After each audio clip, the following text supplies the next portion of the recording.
को घुमा रहा था। रेडी? डॉक्टर मुनीर ने सर हिलाया। हाँ। Shock number 1। अचानक जैसे ही मशीन के बटन दबाए गए तो एक लम्हे के लिए सन्नाटा छा गया। फिर एक तेज सी बज़ की आवाज आई और उस लड़के का पूरा जिस्म झटकों से कांप गया। उसकी उंगलियां सख्ती से मुट्ठी में बंद हो गई, नाक की नोक पसीने से भीग गई, चेहरे पे एक लम्हे के लिए दर्द की लहर दौड़ गई। मैं दरवाजे के उस पार शीशे से ये सब कुछ देख रही थी। मेरी उंगलियां दरवाजे के किनारे पे सख्ती से जम गई। मैं साइकोलॉजिस्ट थी, लेकिन उस वक्त मैं खुद को एक आम इंसान की तरह बेबस महसूस कर रही थी। बस करो, ये अजियत है, ये इलाज नहीं है, बेख्तियार मेरे मुंह से निकला था।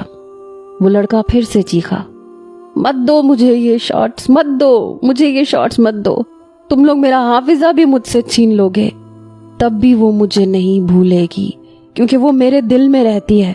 मुझे छोड़ो, मैं उसे मार डालूंगा। वो जोर से चिल्लाया। ये सुन के मेरा दिल जैसे दहल सा गया। उसकी आंखें खौफ से फटी हुई थीं। वो कुछ ऐसा देख रहा था जो वहां मौजूद नहीं था।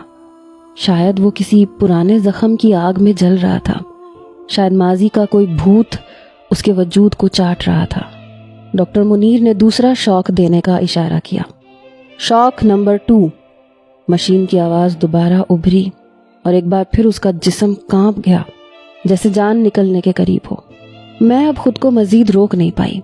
मैं दरवाजा खोलने लगी, लेकिन नर्सिंग स्टाफ ने फौरन मुझे देख के बाहर ही रोक दिया। डॉक्टर, आप यहाँ नहीं आ सकती, ये मरीज बहुत खतरनाक है। मैंने सख्त लहजे में कहा, मैं एक साइकोलॉजिस्ट हूँ और मुझे इस मरीज से बात करनी है। उसका खौफ, उसका दर्द, उसकी चीखें बता रही हैं कि वो सिर्फ पागल नहीं है, वो किसी दर्द का असीर है। अंदर मरीज नीम बेहोश हो चुका था। उसकी सांसें हल्की, धड़कन नापैद सी हो चुकी थी।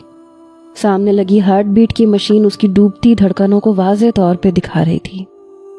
उसकी नाक पे ऑक्सीजन मास्क लगा हुआ था। एक बाजू पे ब्लड प्रेशर की मशीन थी जो उसका बीपी लो दिखा रही थी।